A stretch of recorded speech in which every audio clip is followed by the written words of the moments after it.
Our plan was just to control the race for Cadel. Cadel was our leader, and we just had to be sure we were in every break and we don't have to chase and to spend too much energy by using the team for nothing.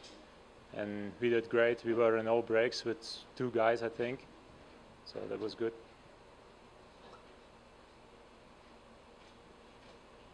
Ben, Cadel was highest on the team at GC, and you were the one who kind of picked up the baton today. Was there a discussion between you two at any point in the race? No, there was no discussion. Everything was for Cadel. He is a leader. He proved it more than one time that he is worth to be a leader. He took 5 seconds in the first stage in the sprint, but yeah, that was not so important. This stage should show who is the strongest, and he was not there, but it's not over yet. We have still 2 hard stages, and he can maybe recover better than me.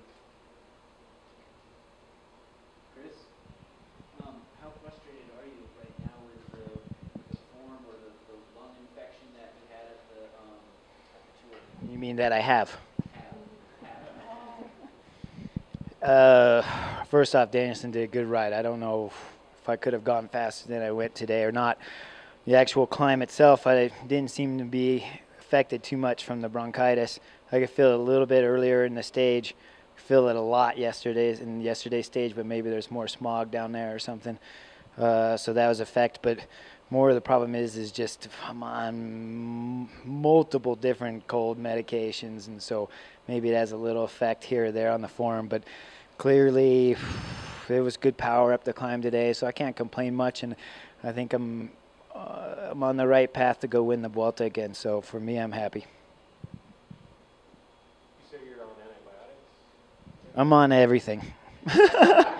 Robitussin, Advil, antibiotics. This is my 3rd round of antibiotics. I think I've been on a steady stream of antibiotics since probably 10 days before the Tour de France. And so from 10 days before the Tour de France to now, I'm sure there's been some kind of form of antibiotics in my system the whole time. So whatever I got, I can't seem to clear up. Hopefully the antibiotics. It's not a good ideal racing your bike at the Tour de France and coming here and still trying to get healthy. So it's a little bit hard, but comes with the job sometimes. Here you have to kind of get through it. So between the antibiotics, the Advil, the Robitussin, the mucus, whatever it is that helps clear that up, it gets a little bit complicated. I'm sure it takes its toll on the body, but I can't complain too much. I felt pretty decent coming up the climb today, and of course the power was okay. So I'm happy for the future.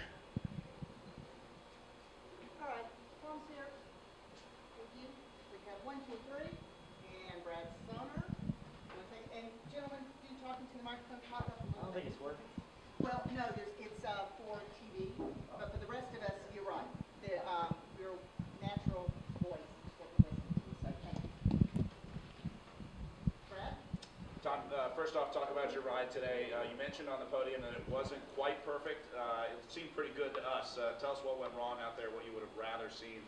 You mentioned your teammates had a little trouble for the Garmin squad. I wasn't saying that they had trouble. It's just we were under a lot of pressure. We have a young team here and guys that just came from the Tour de France that are young. So they've got a lot on their plate, and a guy like Ben woke up this morning not even sure if he could start because he's in such a bad place, and then he ended up being the MVP, pretty much holding that 14-man break by himself. So the team really stepped it up today. They were really throwing everything at him. You know, it was really chaotic. It was hard to make decisions out there. We don't have radios. So with the young team and you know, I felt like we did a great job, but it was very difficult. Every single guy had to really suffer a lot today. And that's all I was saying. It wasn't perfect. You know, it wasn't like, you know, Lampre just towed us to the finish and then we won like last year where Chris did his team did a lot of the work, the race. This year we have had a lot of the responsibility and it hasn't been easy. Can you talk about what it was like when you found yourself off the front again with Chris Horner? Obviously you've been there before. Did it feel like a flashback, or did you feel like you were in the same situation again? Yeah, I mean, it was a lot harder of a climb. And than the other ones, and I'd have to say that we were definitely going faster than we were last year. So I didn't expect that many guys to be there, and then when he was there, I thought, oh gosh. Well, immediately what I thought is those guys in the Vuelta are in trouble. That's honestly what I thought in my mind. I was pretty relaxed that he was there. I was like, well, if he beats me, he beats me, and then if I beat, I mean, I love racing with Chris. So, yeah, I was pretty excited that he was there, and I just kept trying to ride a really constant pace, and we were flying. We were going above 400 watts, so I don't think anyone could go faster than that at that high altitude. So it was pretty cool to be there with him, and then after that was a really long time to the finish. I even took a gel on the climb. This is your first big mountaintop stage win. Is that a bigger deal for you right now than moving into the yellow jersey? Yeah, I've never won a stage like that before, especially like with the pressure on you. And you know, I came into this race and I just put my hand up and I said, you know, I didn't want to be like one of those guys that's like, oh, I don't know, whatever. I wanted to just deal with the full pressure and try it and just overcome that. So I put my hand up. I said, I'm in good shape. I want to do it. And then my teammates turned themselves inside out. So like winning a stage like that after your teammates got themselves for you, there's no better feeling in the world than that. Can you talk about what's ahead for you at the Tour of Utah? Obviously, this is the place that you've been before in the yellow jersey with a few days of racing remaining. How do you stay calm? What's the plan for you and the Garmin team? Well, actually, when I was in the yellow jersey last year, I had a bunch of like champagne all over me, and then I went out and had like an In-N-Out burger. And then the next day I slept in and I didn't race. So this is much different than last year. Chris was the one that had the burden on his back last year, and Lachlan had the burden. So it'll be different. We'll have a lot of responsibility. Thankfully, the race was really hard, so the time gaps are much bigger now. So it'll be more common sense controlling the race. And but yeah, we'll just take it day by day, and I'm not going to worry about the future. I'm going to enjoy today. All right, that's Tom Danielson, new race leader in the yellow jersey and stage winner today. We want to go to Ben. We probably have all the questions out of the way. Yeah, we've already been talking to Ben. So why don't we do just a couple more questions? And Joe, go ahead. Tom, it took about an hour and 27 minutes for that initial selection to pan out. Can you talk a little bit about your mindset at the beginning of the stage and what you guys were thinking while that shook out? Yeah, I don't even really remember the stage. Actually, it kind of went by fast. I mean, I had done that first part of the stage before.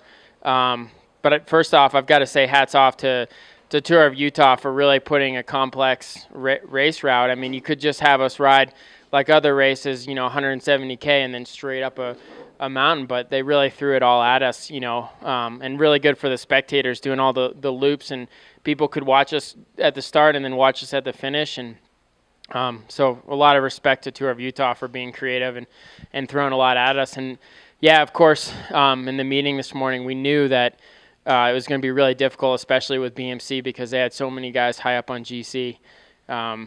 We just had to let big groups go. Originally, we were going to try to put some of our climbers in there and then hopefully come across to them on the the last time up the climb and then use them in the end. But we had to ride them. But everybody did a great job. But yeah, I mean, when that initial selection went, it was fast all day. When you eventually dropped Chris, was that an attack? Did you pick up the pace? If so, what was the impetus for that? I don't really remember. I just remember seeing like stars everywhere and like some yellow spots and sweat all over my face. I don't even know. I was just trying to change the pace and go fast. You know, I mean, I could hear him breathing behind me, so I knew he was going hard too. But our breathing rates weren't that different, unfortunately. So I was like, well, we might be together to the finish again. So it is what it is. Chris, given where you are now in GC, what are your thoughts for the rest of the race about what you'd like to do? Well, we'll see how the rest of the stages go, of course.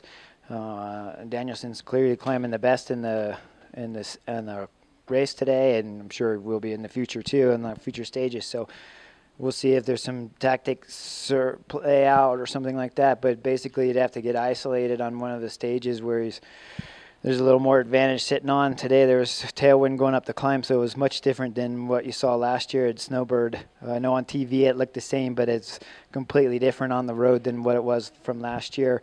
So without clearly last year he was the best climber too, and so without the headwind there, it really forced me that basically we're doing the same power, even though I'm on his wheel. And so eventually it was just a little wiser for me to sit up and ease off a little bit, or I would explode. And at altitude you don't want to explode, otherwise you lose 30 minutes in that 5K, so it was easier to sit up. But as long as he's climbing good like this, hard to beat. So we'll see if there's some tactics involved. But of course, there's a lot of people down on GC. So when the people in the breaks won't be so much of a threat to the Danielson's lead. So we'll see. Could be pretty exciting to watch the race and see how the breaks establish themselves now. Because I think you could easily see a break that'll go the whole distance. Okay, one more question, and let you guys go. 3, 4, 11 minutes. All right, get going. Thank you, guys.